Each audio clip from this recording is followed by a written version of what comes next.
Então, sou Inhamanhuri Chuté, pertencente ao povo Curi. Vivi na aldeia rural de Fazenda dos Gregórios até meus 16 anos. E nosso povo tem subgrupos, né? E o subgrupo a que eu pertenço é que se dedica a cuidado com a saúde, de um modo geral, cuidado com a saúde da população. Por isso, nós seguimos a tradição que a gente chama de tradição Kayá. Tem todo um sistema de formação. A gente não fala muito em educação Curi, fala mais em formação Curi. Fica com a responsabilidade principal da mãe até os 3 anos. Meu nome, eu nasci em 18 de abril de 1939. Meu nome civil é Felismar Manuel. Minha inserção Curi é consequência da minha mãe,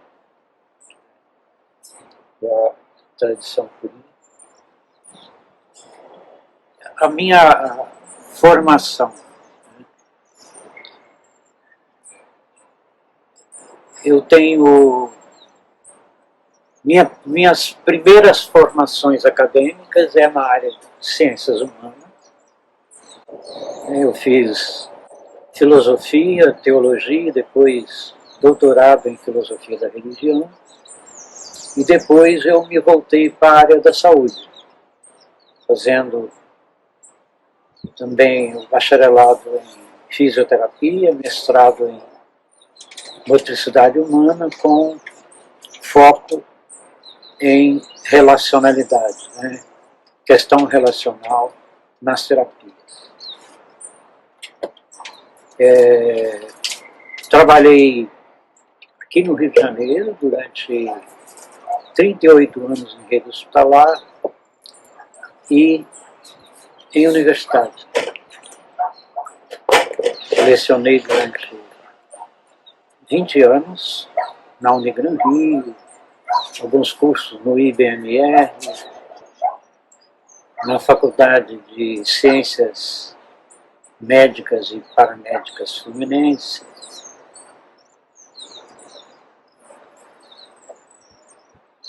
E atuando sempre, paralelamente, atuando junto às comunidades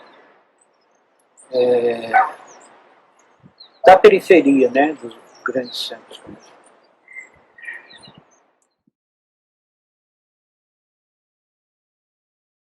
Minha ancestralidade tem início com o povo que vivia às margens do Rio Doce e que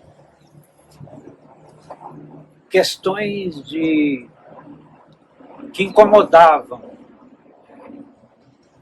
o meu povo fizeram com que eles subissem o Rio Doce e caminhassem em direção à serra onde situa a Ervalha. Naquela região é considerado pelo meu povo como o Vale das Ervas Curativas. O nome Curi, inclusive, da região é Vale das Ervas Curativas. Mas lá também eles começaram a ser agredidos pelos invasores. Então, em torno mais ou menos de 1750, por aí, eles começaram a ter que se afastarem de lá. E seguiram o fluxo dos rios. Teve alguns que desceram a Serra de São Geraldo, rio Chopotó, que vai dar lá em Ubá, o rio dos Bagres, que é o pessoal da minha família, que seguiu a trajetória do rio dos Bagres. Acabaram que todos eles se encontraram na região do Rio Pombo, onde é a atual Pombo. E na região onde é Rio Pombo havia uma tradicional aldeia florestal.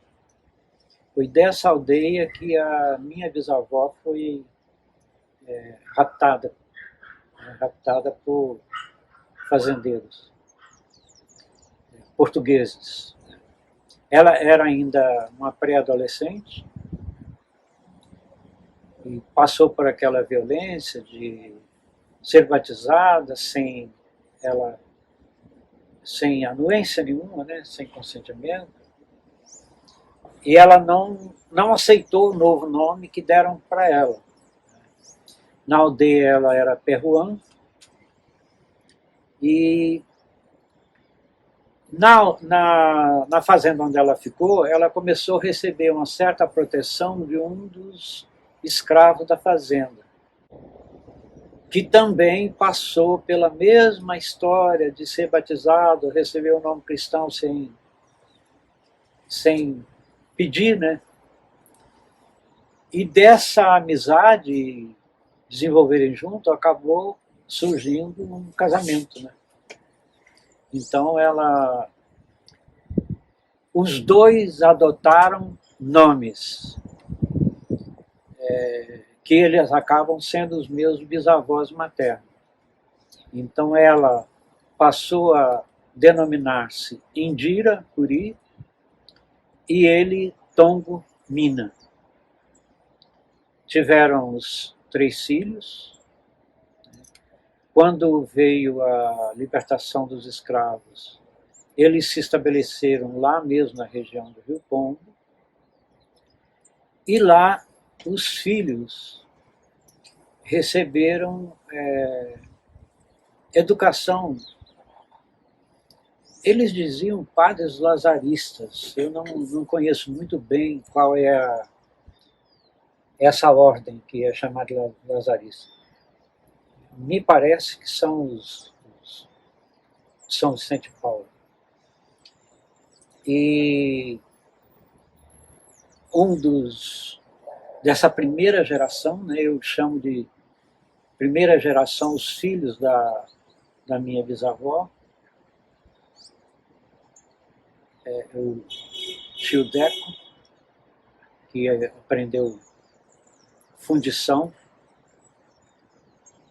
o tio Juca, que aprendeu pintura, música e francês, e a Maria Graciana, que foi a minha avó materna. Ela acabou depois se casando com um português, tido lá como engenheiro de estradas e pontes, formado em Coimbra. Eu não tenho essa documentação, nunca vi. E ele era empolgado com a medicina puri. E ele acabou, então, formatando a medicina puri em sistema homeopático, e que foi chamado de Floralia Puri.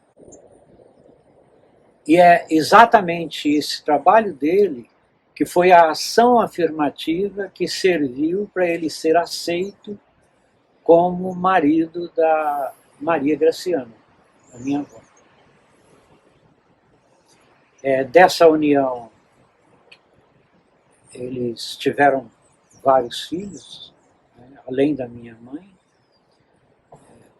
Na realidade, mais filhas, né, do que filho. Teve um rapaz e várias moças, e a Maria Soares, porque ele era Soares de Souza Lima, que passou a ser depois em vez de ser Joaquim Soares de Souza Lima, passou a ser Quincas Lusitano Puri. Foi esse o nome que ele se tornou um Puri. Né? O povo Puri adota o princípio do cunhadismo, e as mulheres é que definem a etnia, né? Mas o homem, para ser aceito, ele tem que produzir alguma ação afirmativa. A ação afirmativa do Quincas, né, Lusitano, meu avô, foi exatamente é um tipo de formatação que ele deu da medicina Puri, como usando o sistema homeopático. E com isso ele foi aceito e casou com a minha avó, Maria Graciana. Desse casamento tiveram várias filhas e um filho homem. Entre as filhas, a Maria Soares é a minha mãe, que era chamada de Mariquinha, na comunidade, o nome Mariquinha. Praticamente todos os filhos tiveram um excelente trânsito entre as duas culturas, a cultura Puri e a cultura dos brancos da região, que era uma cultura católica popular. Sendo que a minha mãe e uma outra irmã dela se aprofundaram mais na cultura Puri. A minha mãe, porque ela era detentora do que ele chama de ponto caiá, que era para cuidar da medicina. E a tia Preserpina, tia Salvina, que era chamada de Preserpina, que foi a esposa do meu opetarré, principal educador. E acaba depois, então, a minha mãe, ela casou, teve um primeiro casamento com um cidadão português também, que foi morto ainda jovem.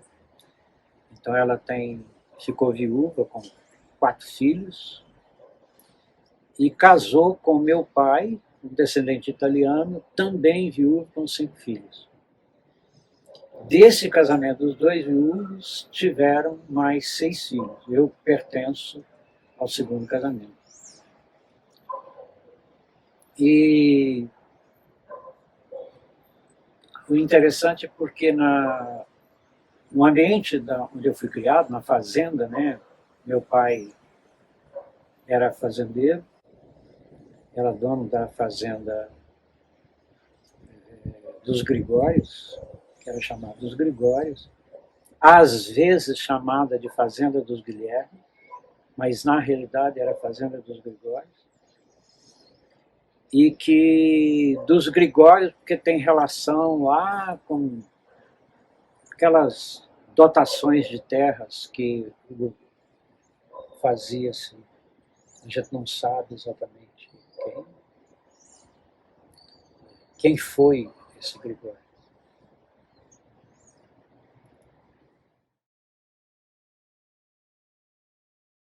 Então, o meu nome indígena é Yamanruri Itchuté, que significa em língua portuguesa a água entre barrancos. Yaman, água, Ruri, barrancos.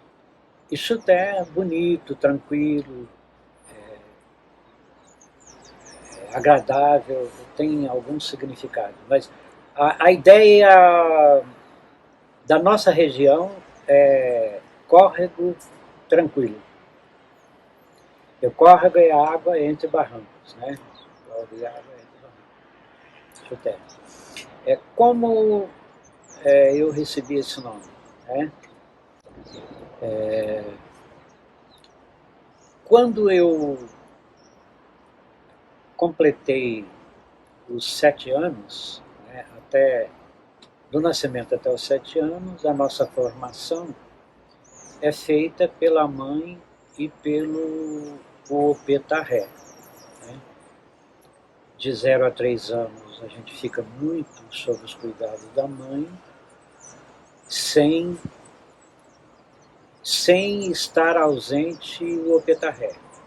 E dos 3 aos 6 anos a gente fica muito com o Opetarré, sem ficar ausente da mãe. Opetarré, OP, essa palavra fechada, dá a ideia de instrumental, né? É amigo, OP é amigo. Quando você coloca OP, esse amigo vira um instrumento. E o tarré é uma corruptela que serve para tio, mas que na realidade é de tá, que é pai, e ré é velho. Tarré dá a ideia de velho pai, né? Mas é usado para um tipo de tio social, né? Então o Opetarré, ele é o nosso instrutor principal do período de formação de caráter, formação da pessoa, né? O caráter da pessoa política. E quando completou e fez 7 anos, a gente começa a ir para receber a instrução com o P-Antar. O Antar é o avô, que na realidade, quando é o P-Antar, é o mesmo mecanismo do Opetarré, passa a ser o amigo avô, que não é o avô consanguíneo, é o avô de etnia, que no caso é a figura máxima da aldeia rural, das novas organizações das aldeias, foi chamado de Ambogoara, ou aldeia rural. Então, nessa época, eu, quando chegava da escola municipal, eu almoçava e entrava dentro do brejal da fazenda e caminhava no centro do brejal, dentro do córrego. Subia o córrego acima, até chegar onde era a residência do Opeantar. Uma das razões que levou a me conferirem o nome de Yamanjuri de Chuté foi porque eu me adaptei com muita tranquilidade a esse caminho. Eu não adoecia, não tinha risco nenhum, transitava bem, não era visto pelo povo o caminho que eu estava fazendo, porque estava no meio do brejal, né? O córrego é bem no centro do brejo, né? E ele era todo coberto de lágrimas de Nossa Senhora, o Pinhonhã. Então o pessoal não via que eu estava caminhando ali. Mas o córrego funcionava como um caminho, e não tinha lugares profundos de água, com riscos, com nada disso. E eu sempre tive uma certa afinidade acentuada com a água. Água e terra. Eu gosto muito de lugar de terraplanagem, subterrâneo, e água também.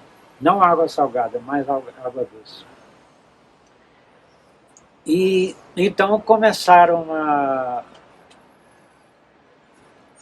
me chamarem pelo nome do córrego, né? Por onde eu caminhava. E que acabou quando a gente atinge a adolescência, a gente tem um rito de passagem, né? A gente sai da vida infantil e entra na vida dos adultos. E nesse rito de passagem é que confirma esse nosso nome. E ele é precedido por uma ação afirmativa que o adolescente deve produzir. E a minha ação afirmativa foi transportar, nadando em pé em um remanso, transportando ervas para medicamento na cabeça sem molhá-las. Era uma habilidade que a gente tinha. Os puris usam esse tipo de nado, que eu não sei se existe hoje nas academias, acredito que não, o nado em pé, que ele é mais um utilitário, não é usado como nado de lazer, não é nem esporte, não é nada disso. Ele é realmente um procedimento útil na comunidade. E assim foi que confirmaram o meu nome, Yamanrud Shuter Puri. Quando eu nasci, eu segui o procedimento que o povo Puri adota com o nascimento de crianças. Uma criança, quando nasce, ela é apresentada à lua cheia. Enquanto não for apresentada à lua cheia, ela é iluminada com a luz de azeite. Fica num quarto, geralmente janelas fechadas, e iluminado com a lamparina, luz de azeite, que é produzido pelo próprio povo Puri, a partir da mamona.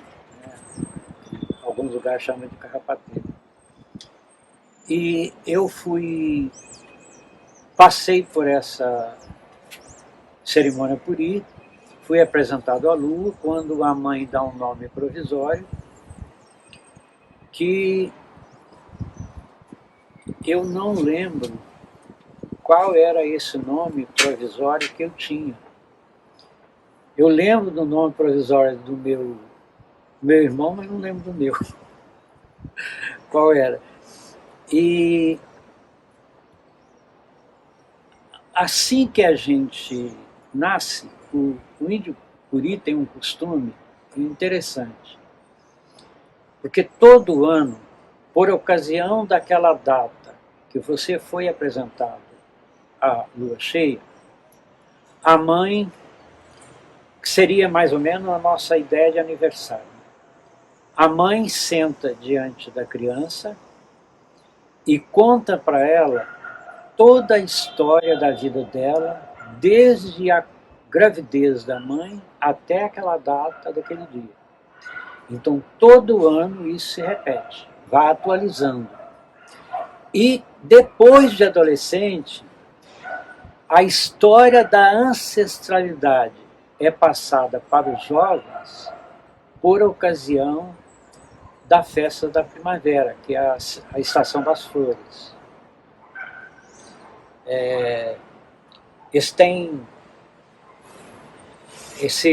Essa atividade tem, inclusive, um nome específico lá dentro da tradição Puri. Eu fui batizado no sistema cristão, né, que vivia... Eram duas culturas ao mesmo tempo que minha mãe cuidava da cultura Puri. A família do meu pai era de tradição católica, então eu fui batizado.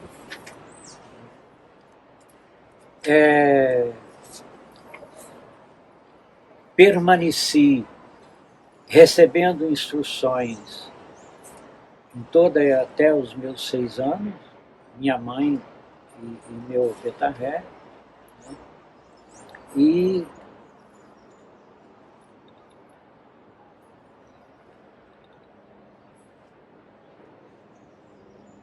praticamente a gente não tem como é que a gente classifica isso?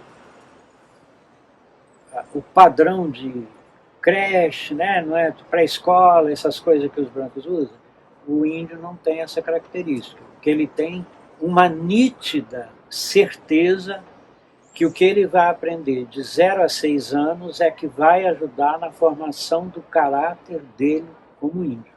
como indígena.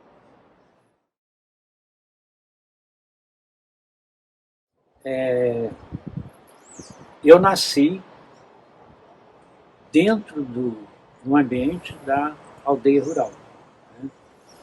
Que era, por acaso, era no território da fazenda de meu pai. Havia uma área da fazenda que era entregue aos indígenas, né? Onde tinha a sede da aldeia, e que a gente então convivia com as duas culturas. Na época da infância, não havia muito a ideia de ser descendente de Puri. A gente era considerado Puri. Só que o Puri era considerado um estágio, um tipo de uma categoria inferior. Era um povo inferiorizado. E que logo após o meu nascimento, que eu nasci em 39, na década de 40, começou a haver perseguição das autoridades que a gente não pudesse mais usar a língua Puri. Consequência disso, todo o meu aprendizado das questões Puri, que a minha mãe passava, era feita com cuidado. As instruções eram passadas dentro de um quarto, com porta fechada, se falava baixo. O ambiente na década de 40, eu nasci em 39, na década de 40, era um ambiente já de hostil à cultura Puri, né? Ainda se usava falar a língua, mas era hostil. A minha mãe, ela traz dentro da tradição caiá uma questão que no meio Puri era chamada de ponto, o ponto caiá. O ponto caiá era a missão de ser uma cuidadora das raízes, uma guardiã da ciência das raízes.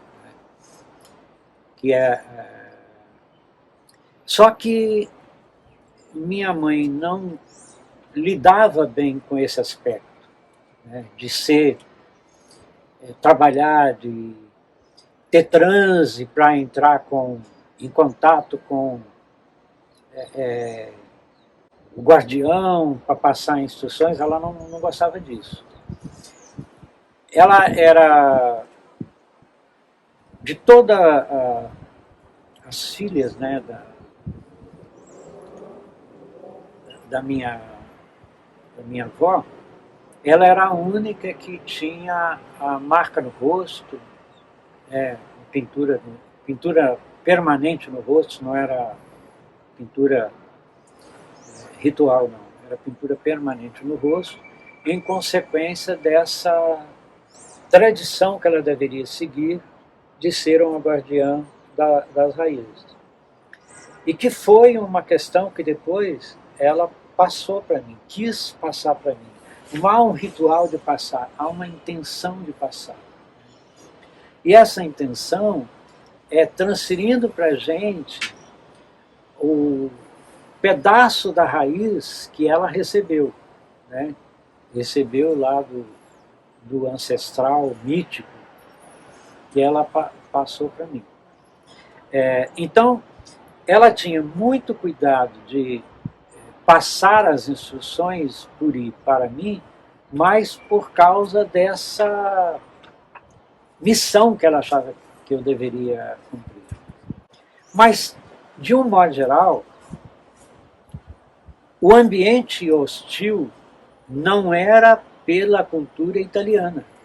O povo italiano o povo italiano daquela região tinha uma excelente convivência com o povo Puri.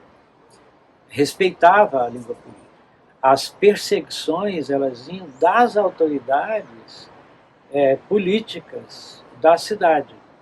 Até porque o município de Biricema tinha recebido autonomia como município recente, né? Parece que foi em 38, se não me engano. Eu nasci em 39, em 38 aquele tornou-se um município. Então a gente tinha uma nítida ideia. Esse aqui é o povo puri, esse aqui é o povo italiano. Minha região, por exemplo, não tinha gente negra. Essa história do africano a gente não sabia. Foi, é claro, depois quando eu fui para a escola, eu fui conhecer, porque outras regiões tinham, né? Então eu conhecia as pessoas pretas.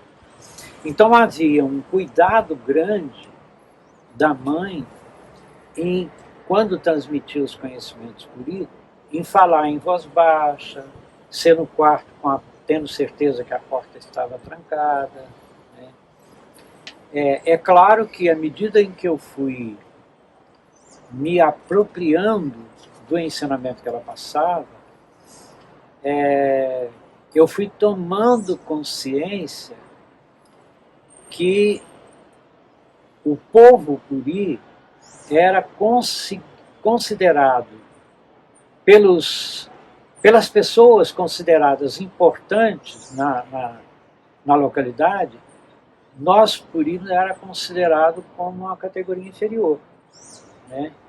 Era povo atrasado, povo... Eu cheguei a participar do período que consolidou mais na minha adolescência, que a gente saiu da ideia de povo atrasado, né, para a ideia de caipira. Quando o puri cessou de ser chamado de puri e passou a chamar de caipira. E é claro que hoje eu percebo, é porque o caipira passou a ser todo o povo que não era letrado da região da roça. Né? Tanto o filho do branco, italiano, que não tinha grandes conhecimentos, era considerado um caipira como puri. Aí nivelou todo mundo igual. E engraçado que nós, de um modo geral, não tínhamos vergonha de ser caipira. A vergonha em alguns era de ser puri, mas não de ser caipira. É que foi uma questão que só muito mais tarde que a gente vai, como adulto, amadurecido, vai perceber que o que estava fazendo era um apagamento, né, da nossa existência enquanto povo. Na década de 40,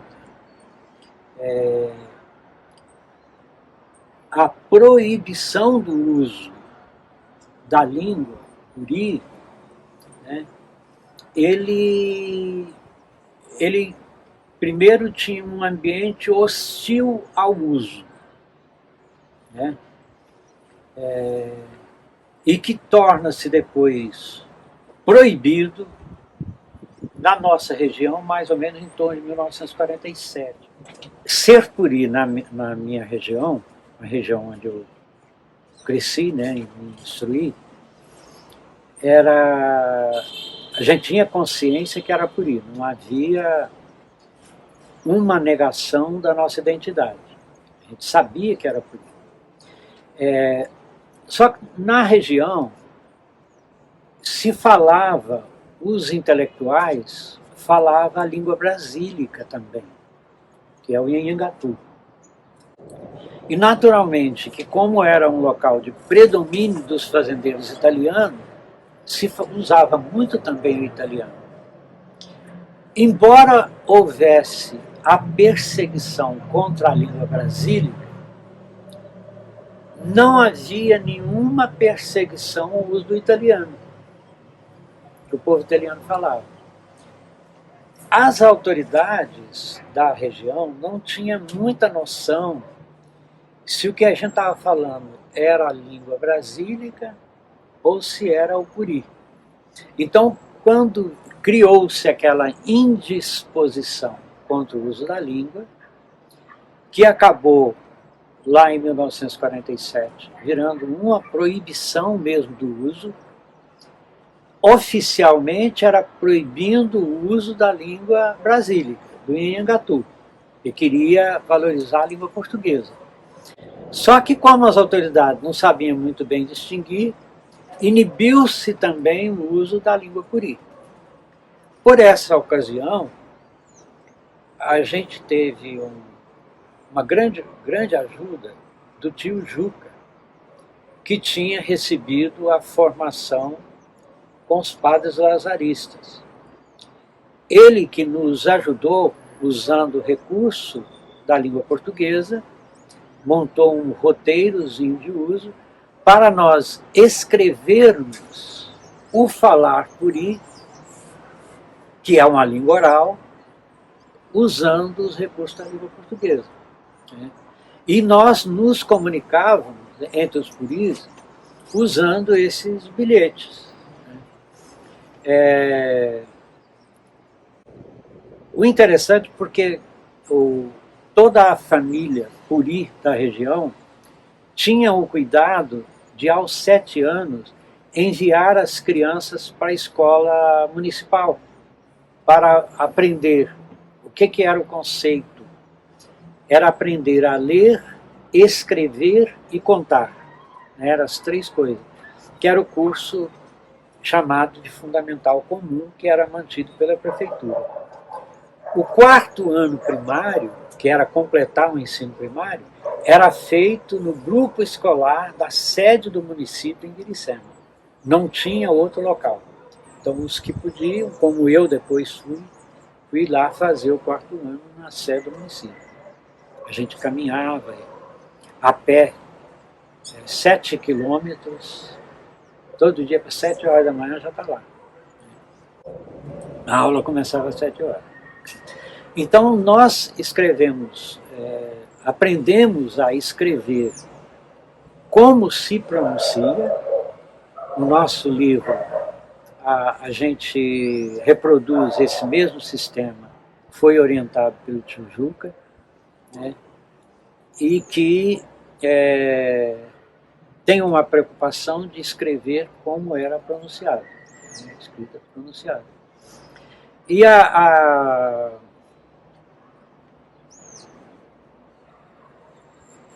em 1950, eu acredito, não tenho muita certeza se é esse o ano, né? A diocese, foi criada a diocese de Leopoldina. E a diocese de Leopoldina, Biricema fazia parte do território da diocese. E o primeiro bispo da diocese foi Dom Delfim Ribeiro Guedes. Ele foi fazer a primeira visita pastoral à região. E eu, talvez que fosse o mais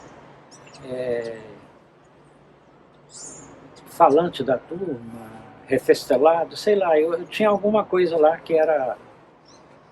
Eu fui escolhido para ser o orador que ia dar boas-vindas ao bispo. E em 1950 a gente já estava proibido de usar o puri, mas não tinha nenhum delegado ali, delegado do interior, né? Não tinha nenhum delegado ali nos policiando.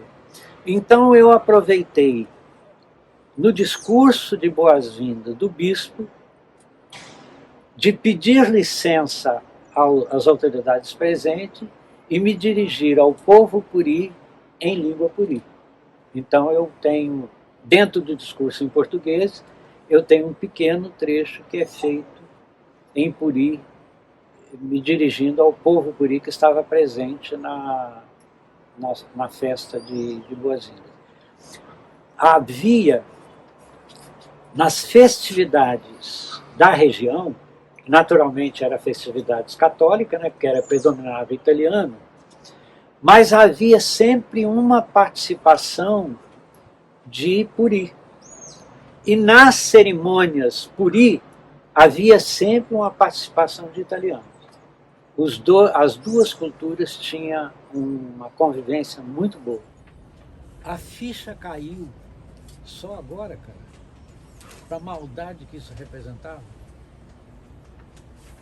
Eu não tinha uma ideia. Eu fui criado sem ressentimento por causa disso, entendeu? Talvez tenha sido bom, né? Em 1957, um pouquinho antes, eu retornei da escola franciscana, onde eu tinha ido me preparar por discordar de teorias, etc. Eu retornei à minha localidade, ao povoado, e montei na sala da minha casa uma escola para as crianças pobres da região, onde eu ensinava principalmente a ler, escrever e contar, e uma vez por semana eu ensinava o artesanato puri para as crianças, e com uma distinção que era imposta pela região. Tinha arte que era própria para as mulheres e outra arte que era própria para os homens. Só que eu tinha que assumir os dois papéis. Eu ensinava o artesanato feminino para as meninas e o artesanato masculino para os meninos. A prefeitura do município tomou conhecimento do êxito desse meu trabalho e me convidou para assumir a Escola Felício Rufino da Silva, da região do Valão. Eu estava no povoado de Cruzeiro, que é ligado onde estava a sede da aldeia da Fazenda dos Gregórios. E Valão era onde tinha uma outra aldeia que era dedicada a experiências agrícolas. Sendo lá, inclusive, parece que ainda hoje se dedica à cultura de arroz no lugar. Eles fizeram cultura de arroz e cultura de chuchu, alguma adaptação para o local. E, naturalmente, que havia outra aldeia também onde eu participava, que era de Tuitinga, no Alto da Serra, que era mais a aldeia distrital de diálogo com os cientistas da região, né? Mais médicos, farmacêuticos, engenheiros, veterinários. Tinha povo puri preparado para esse tipo de atividade. Então, eu, ao assumir a Escola Felício Rufino da Silva, no Valão, eu constato que as crianças puri da região ignoravam totalmente os falares puris. Não lembravam de mais nada, não sabia de nada. Em conversa com alguns pais, eles diziam que tinham medo de ensinar, porque cada perseguição passada, embora nessa época já não houvesse mais perseguição. Então, eu comecei a montar, usando o alfabeto de A a Z, e aí foi de grande utilidade a ajuda do meu tio Juca, que ele compôs para nós o roteiro de como escrever o falar puri usando os recursos da língua portuguesa, e eu consegui então montar eu não diria um vocabulário, porque eu não tive essa preocupação de vocabulário, né? A minha preocupação foi dos falares, os falares e os fazeres, explicando o que cada coisa significava. E, naturalmente, que usando o alfabeto português de A a Z. Eu deveria implantar esse projeto em 1958, já fazendo teste, né, de um controle do que estava sendo ensinado, ver as reações, né, o efeito que ele poderia produzir, o impacto que esse projeto teria. Só que, infelizmente, por causa do salário baixo que era pago pelo município, não dava para sustentar a família. E como eu tinha familiares aqui no Rio, eu resolvi abandonar lá e vir para o Rio. E trouxe as minhas folhas que eu tinha preparado dos falares Curi. Lá é uma região muito pobre, então as folhas que eu comprava era um tipo de papel amarelado, que era chamado papel feito de arroz, de palha de arroz, que é um papel pouco resistente. Né? Mas quando eu vim para o Rio, eu resolvi trazer a minha pasta com todo esse material para cá. E que, morando aqui no Rio, adaptado, vivendo nas comunidades de periferia, eu sofri muito as intempéries, enchentes. E numa das enchentes, a minha estante, onde estavam esses arquivos, eu pensava que era madeira maciça e não era, era aglomerado. Então ela acabou caindo a sustentação e ficou dentro da água por 3 dias. Eu consegui depois recuperar o pacote, coloquei escoando a água, depois coloquei no sol e depois de seco guardei. Pensei que não ia ter utilidade nunca mais. Quando acabei entrando em contato com o povo Curi aqui no Rio de Janeiro. Quando entrei em contato com o movimento de ressurgência Curi aqui no Rio. E aí eu lembrei que eu tinha os rescaldos do produto lá das enchentes. Só que o material não dava para separar as folhas, pegar uma folha. O que eu fiz? Eu fui com a pinça, o que estava na página de face, eu passava para o caderno e depois com a pinça eu ia tirando todos aqueles pedaços, ia a segunda página. E com isso eu consegui resgatar para o caderno todo o meu registro, quase todo que eu tinha registrado. Isso depois eu passei para a Carmelita, que me ajudou a digitar, porque eu não estava conseguindo quase digitar, e que acabou resultando no livro, né, Falares e Fazeres Curi, que a gente está agora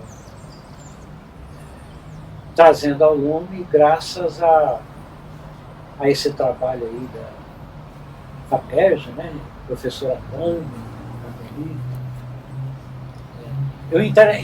então é interessante é que eu voltei a sonhar, sabia? Há muito tempo que eu não tinha. Acho que eu vou voltar até espinha. Estou voltando à adolescência, porque eu sonhava muito quando era adolescente. Você sabe que o fato desse. Isso foi um sonho, né? Quando eu vivia na escola da aldeia.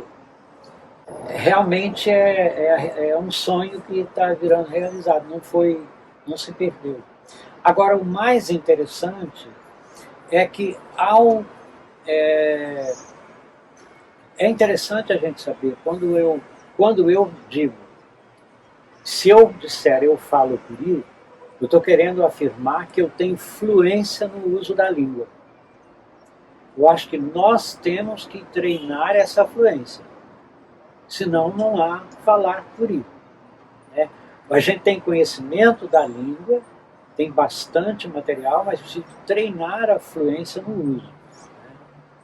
E então, ao ter contato com isso, eu fui recuperando uma série de outros termos que nós usávamos na vida da aldeia e que, à medida em que eu vou lembrando, eu estou anotando, para que no futuro a gente possa atualizar esses termos. Né? As regras de formação de palavras, as regras de verbo, principalmente, quando usa a voz passiva, que a voz passiva é interessante, que ela vai formar o adjetivo depois. Tem coisas interessantes mesmo.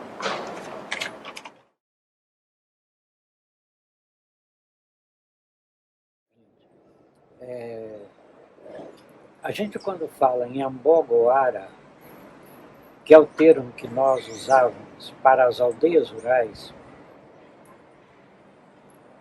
não se deve nunca pensar em Ambogoara ligando que ela é uma aldeia florestal, né? A aldeia florestal era um outro processo que, inclusive, eu não tive experiência, né? A minha experiência já foi das aldeias rurais.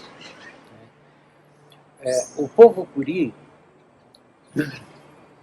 da região da Zona da Mata, teve encontros de lideranças para definir estratégias de enfrentamento às agressividades do ambiente da época, né, do povo da época. E houve um primeiro encontro em que houve traidores, que foi no Rio Pombo mesmo. Depois houve um segundo encontro que, pela descrição que o meu apiantar passava para mim, me parece que foi em Muriael, por aquela região ali, onde teve um dos membros que era um traidor, que parece que depois houve até, mataram um índio no local, acho que tem até monumento na cidade, em homenagem ao traidor, né? Porque o monumento é dos brancos, então é homenagem ao traidor. E houve um terceiro encontro de lideranças que definiram a padronização das aldeias rurais, né? E que mantiveram a ideia que os jovens audazes deveriam ser enviados às escolas dos brancos para aprender as suas expertises, empregar-se nos postos para o uso dessas expertises e, nessa posição, proteger os puris e a cultura puri. Então, a aldeia da Fazenda dos Gregórios, por decisão lá do encontro, elas deveriam se especializar, né? Pois a aldeia da Fazenda dos Gregórios era voltada para cura, né? A medicina puri, a etnomedicina puri. A aldeia distrital de Tuiuitinga era dedicada a diálogo com os cientistas. A aldeia do Valão era dedicada à experiência com cultivo de vegetais, né? Cereais de um modo geral, que acabou se especializando em arroz, porque era muito comum o arroz ser plantado no brejo, na água, e eles conseguiram fazer uma adaptação para cultivar o arroz fora do ambiente pantanoso, poder cultivar em outro local. E o chuchu, que era utilizando as encostas. O chuchu sobe as encostas e vai produzindo sem precisar de fazer estacamento, coisa desse tipo. A aldeia de Guidoval era dedicado a artesanato, né? Artesanato puri. Eu não cheguei a visitar a aldeia de Guidoval. Na aldeia de Fazenda dos Gregórios, a aldeia onde eu vivi, fui criado, foi a que sobreviveu mais tempo. Porque o Opiantar, ele era um indígena florestal. Ele conseguiu vir da floresta. Ele não aceitou o uso da língua portuguesa. Desde quando houve proibição, ele não aceitou. Então, toda a comunicação com ele era feita em língua puri e, às vezes, ele comunicava também em língua brasílica, né? Que era muito comum na região, principalmente as autoridades usarem. Então, nessa aldeia, nós tínhamos um local que era chamado a Montanha Sagrada, né? O Alta Montanha Sagrada, o conceito de Montanha Sagrada, o povo puri, onde eles valorizam muito o conceito de ecossistema, porque a cultura puri ela é baseada no que eles chamam de tecuaraçu. Para esse cultivo de tecuaraçu, você precisa ter uma noção de ecossistema. E dentro de ecossistema, qual é a montanha mais alta, a principal, que possibilita você ver Docora, você ver Anhandu, você ver Deus. Esse conceito é quando você vê um descortino panorâmico de outras regiões.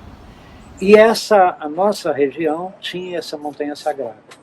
No alto dessa montanha sagrada era que tinha todas as estruturas para a leitura dos céus, para fazer o levantamento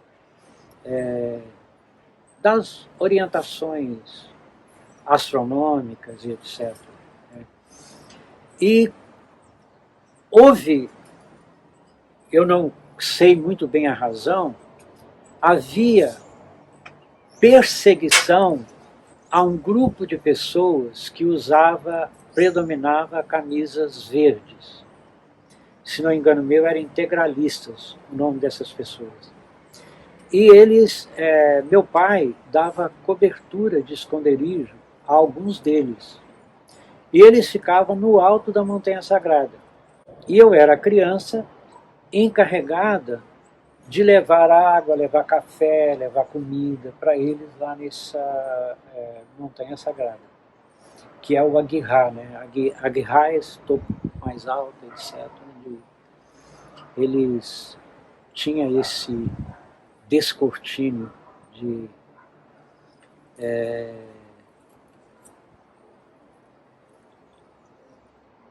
Na realidade, eu nunca presenciei polícia chegar lá à procura deles, mas havia esse... E o que os puris valorizavam muito dos brancos? Ferramentas. O puri tinha muito interesse por ferramentas, porque através da ferramenta dos brancos, eles desenvolveram trabalho em pedras, trabalho em madeiras, né? Que antes as ferramentas não permitiam isso. E aperfeiçoaram o fabrico de instrumentos musicais. Usava uma planta chamada taboca, taquara, bambu. Então, tinha a viola puri de 3 cordas, que na realidade são 3 colunas do próprio bambu transformado em cordas. Elas são polidas em grossuras diferentes, para ter sons diferentes. Tinha de 3 cordas e de 5 cordas. Sendo que a de 5 cordas depois foi adaptada para madeira. O meu tio Juca era um adaptador disso. Aí o que eles faziam? Nesse caso, ele já comprava a corda de violão e montava essa viola de madeira. A viola de 3 cordas de madeira, não é a viola igual a nossa não, tá, gente? É uma tábua com as cordas e um traste só para aquela som único, e eles não utilizavam, na viola de 5 cordas, não utilizava aquela corda grossa. E na viola de 3 cordas é que usava a corda grossa, a corda média e a corda fina.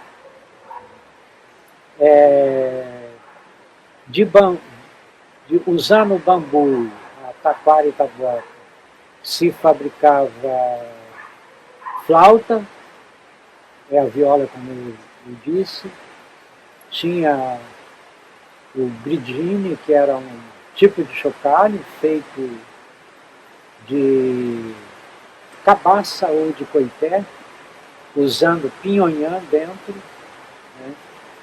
E ele era muito utilizado para marcar o tempo musical, né? Havia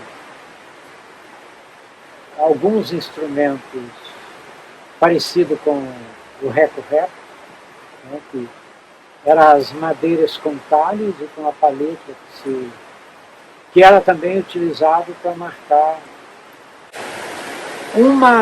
Um instrumento que era muito característico do Puri era o tambor, porque havia o tambor que poderia ser feito com o tronco da árvore, o miolo oco da árvore, mas isso era difícil porque tinha que encontrar uma árvore que prestasse a isso. Então o que eles aprenderam a fazer um pote para pô, né, que ele chama de pô, que o objetivo daquele pote não era água, era exatamente para servir de tambor. É um tipo de pote que embaixo tem uma abertura, onde no tampo dele é estendido o couro e ele tem abertura embaixo para que o som saia por ali. Depois tinha o tambor adaptado ao uso da cintura, que era para as danças móveis, né? Movimento que se fazia e realizava-se as danças. O tio Juca era um exímio fabricante de instrumentos musicais, e até porque ele, além de conhecer a música puri, ele estudou a música, teoria e solfejo com os padres lazaristas. Também desenho. É pena que a gente não conservou nenhuma das pinturas dele, porque não havia uso de tinta com os pincéis, né? Era feito com aquelas tintas vegetais, né, que duravam pouco tempo, e era em papelões que se desfaziam. Mas ele chegou a fazer exibição de pinturas na nossa região.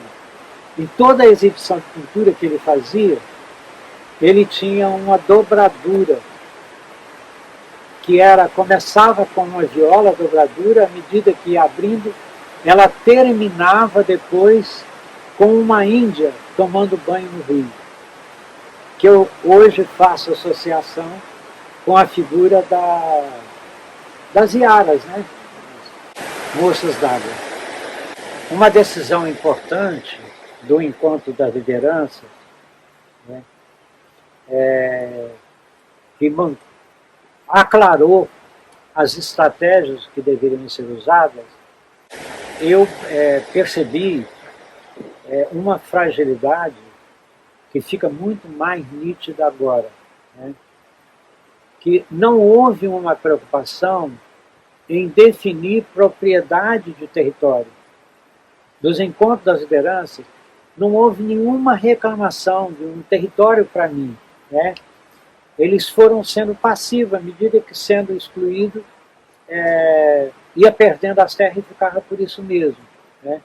Não havia, na mente do indígena puri, não havia a ideia de que eu sou o dono da terra.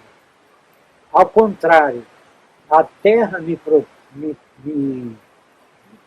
possui, não eu possuo a terra. E a outra questão é de também não defender, não montar estratégias para a defesa da língua como um patrimônio próprio de sobrevivência do povo, né?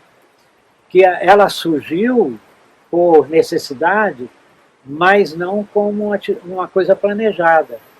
É tanto que o planejamento se deu por causa do treinamento do tio Juca, que ele tinha sido instruído pelos missionários lazaristas. Então, na realidade, houve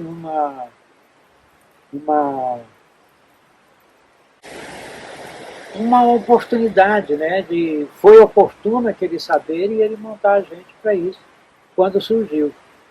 E talvez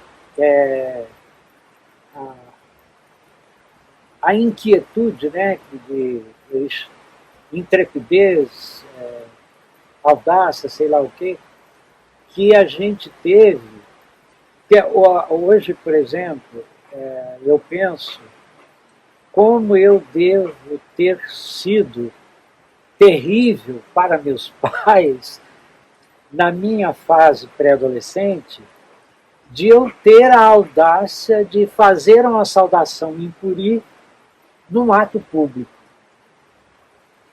Porque isso não era do feitio do nosso povo. Mas na época não tinha nenhuma estratégia, nenhuma clareza do que eu estava fazendo. Era uma coisa audaciosa. Eu achava que era um dever, eu tinha que fazer isso. Né? Dar a eles a esperança que a gente não se extinguiria. Porque, na realidade, eu não passei pela fase de não ter identidade. Né? Eu nasci com a identidade Puri, cresci com a identidade Puri, embora participando de duas identidades, a cultura italiana e a cultura Puri, mas não passei por essa fase que eu noto em muitos parentes, de ter essa negação terrível. Mas passei por aquela fase de ser considerado uma categoria inferior. Isso sim.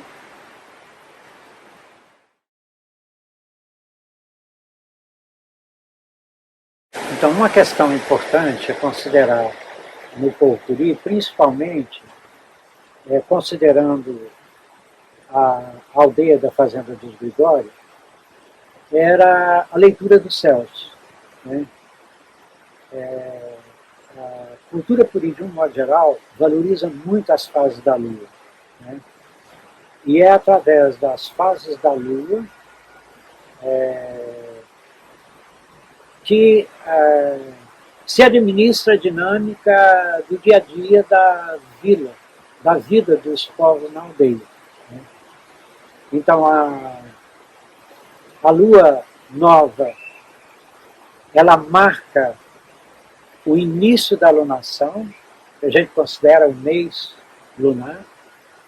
Então, ela começa pela lua nova, que é um período onde os puris acham que a gente está livre. Nós somos donos de nós mesmos. Eu não estou recebendo nenhuma influência do astro.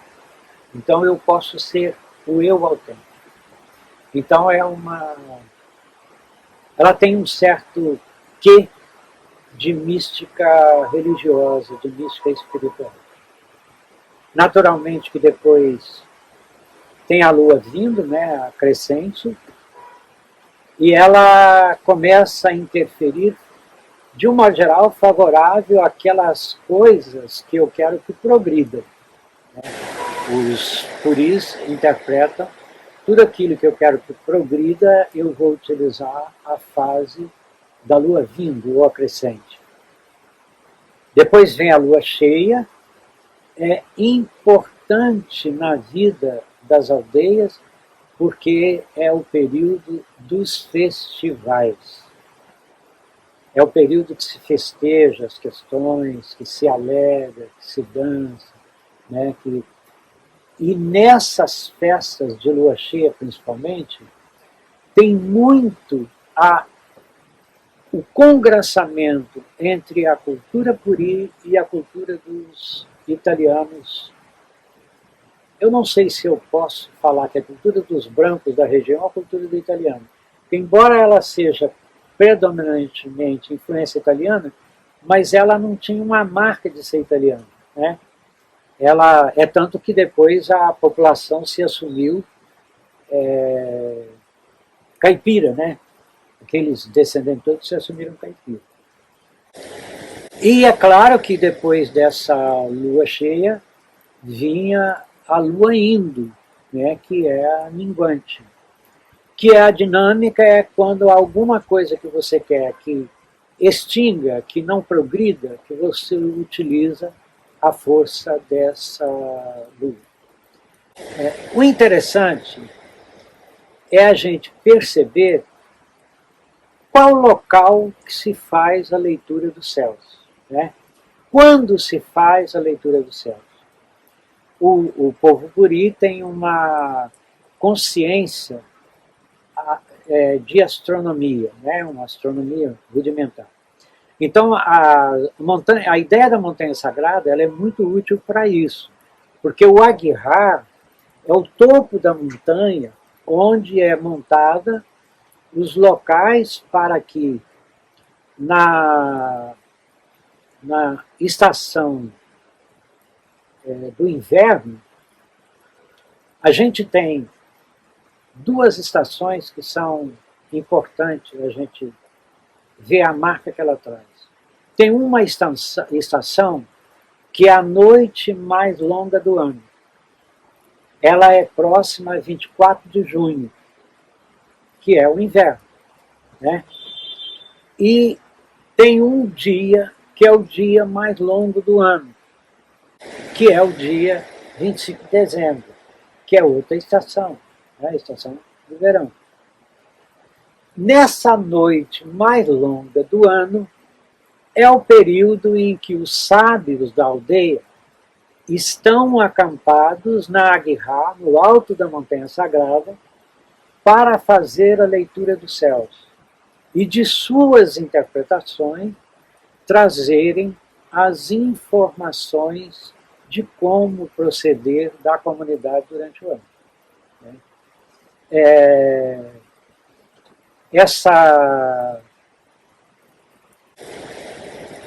Tanto no alto da montanha, lá no Aguihar, tem uma praça, vamos chamar de praça, lá a gente chama de terreiro, mas eu vou chamar aqui de praça. No centro dessa praça, desse terreiro, tem um marco plantado, é uma haste vertical, que é o mastro de Tupã.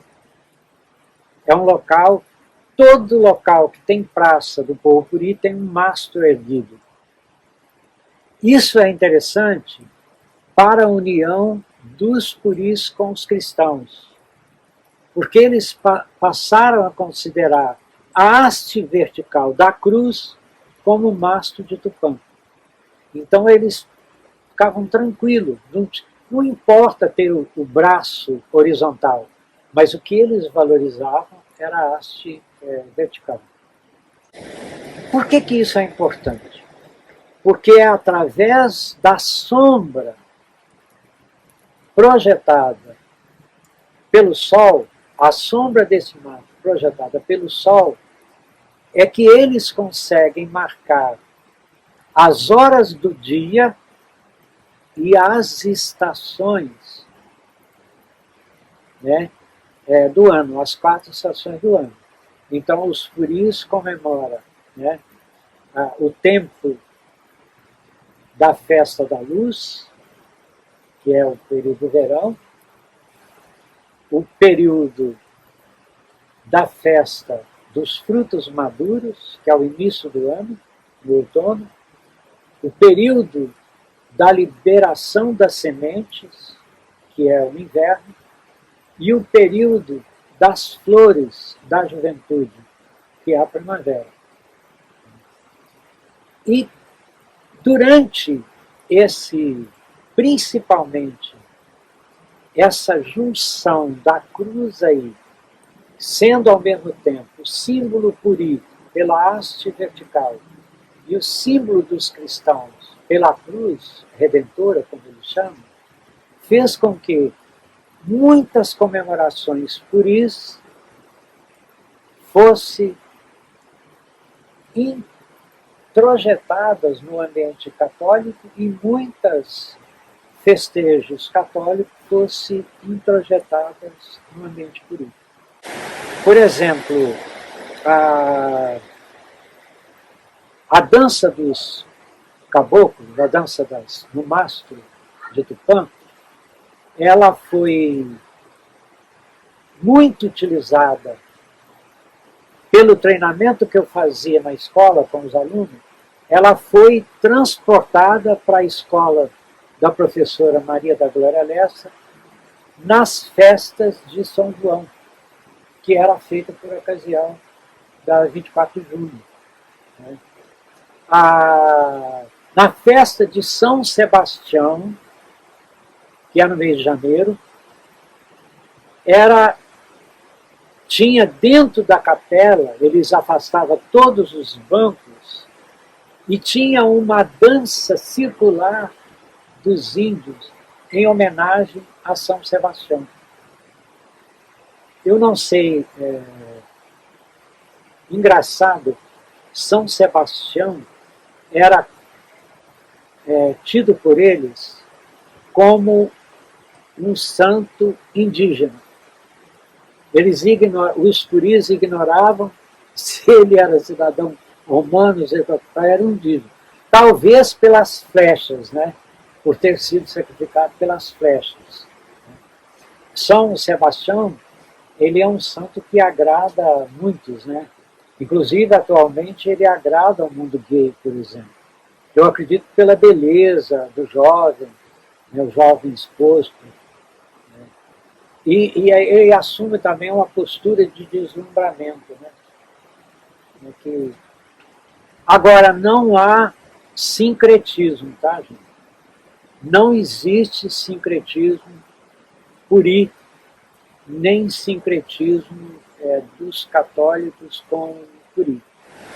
O que a gente tem de mais próximo no puri é o conceito de homem santo ou mulher santa, que é o Tani Coeman ou Tani Boeman, que geralmente é uma pessoa que se afasta do convívio social, que vai para um local, ou uma casa, ou debaixo de uma árvore, ou uma gruta, e fica ali só sendo útil a aconselhar, a benzer, a cuidar daquelas pessoas que os procuram, que é chamado ou Tani Coeman ou Tani Boeman.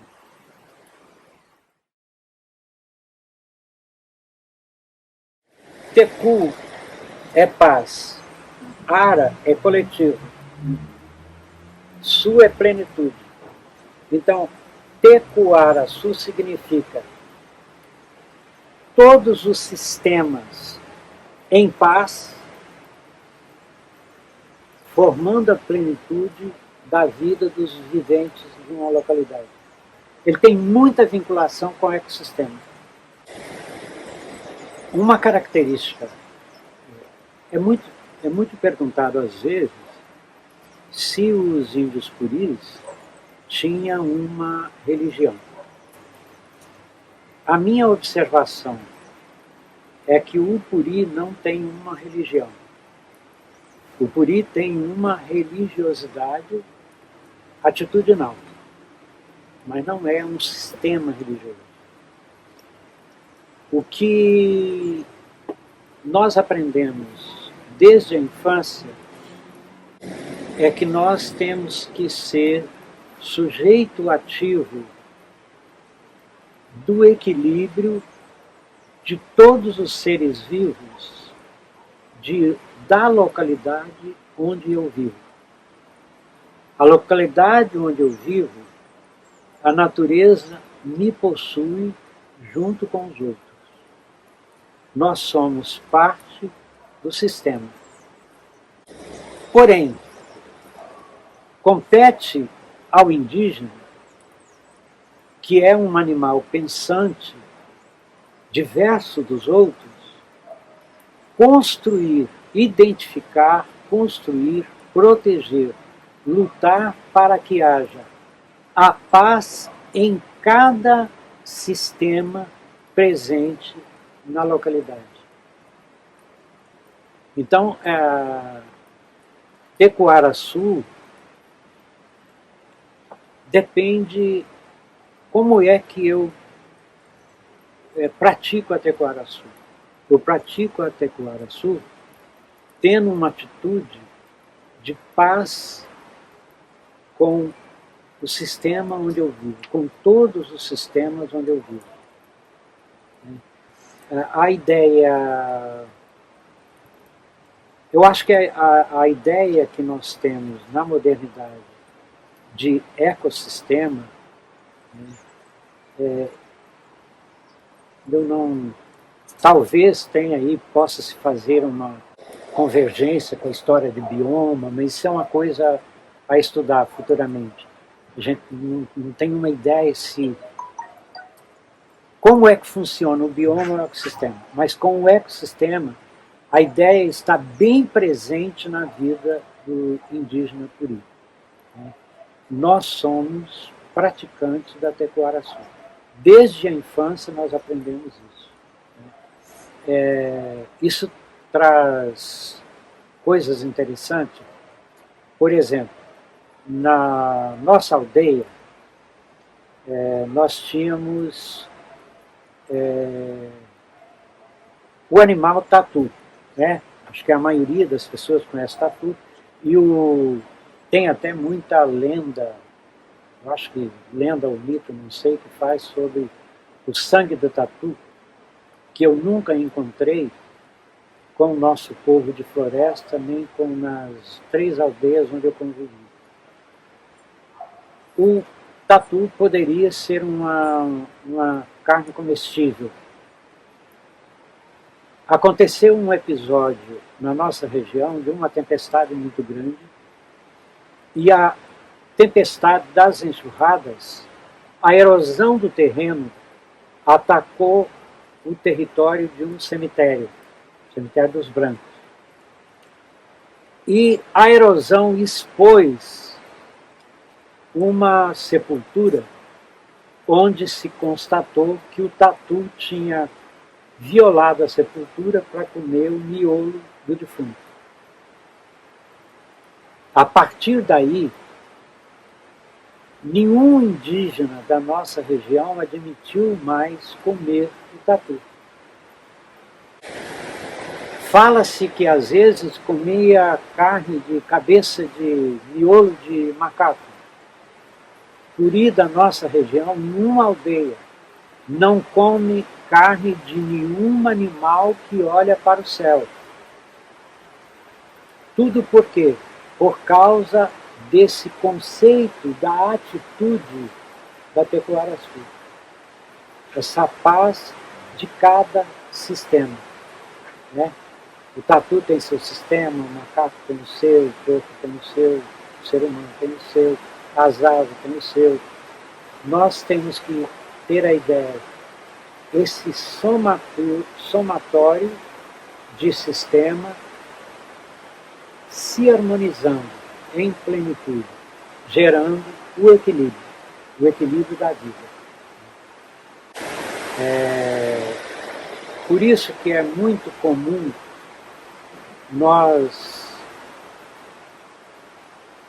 tem um conceito que é interessante na aldeia, na vida da aldeia, e que contribui muito para uma saudação Curi, que é muito usada entre o nosso povo. Quando morre um Curi, há um conceito que Lamã, o componente espiritual, aquele que não morre, aquele que é eterno, ele vai habitar uma árvore frondosa e aguardar o dia em que Tupã virá buscá-lo para receber a luz de Docora e se tornar um encantado. Então esta cerimônia de encantamento é o Ambogaiúna. E a resposta que os indígenas dão, o Ambogaiúna, ele é identificado pelo voo circular dos pássaros em cima de uma região. Significa que o Tupã está recolhendo os espíritos que estão ali naquela árvore frondosa e vai levá-lo para serem iluminados pela luz de Docora. Essa iluminação na luz de Docora é que é chamada encantamento, que é o gaiuno. O ambogaiuno é exatamente isso.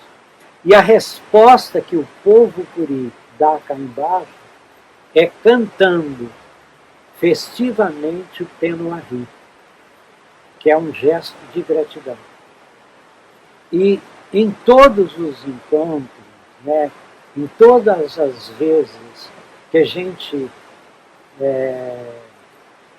quer desejar o bem-estar a alguém, a gente saúda as pessoas, despede das pessoas, desejando a Tecoaraçu. Ao poerasca Tonil da Roca, Pão Mou no Milho.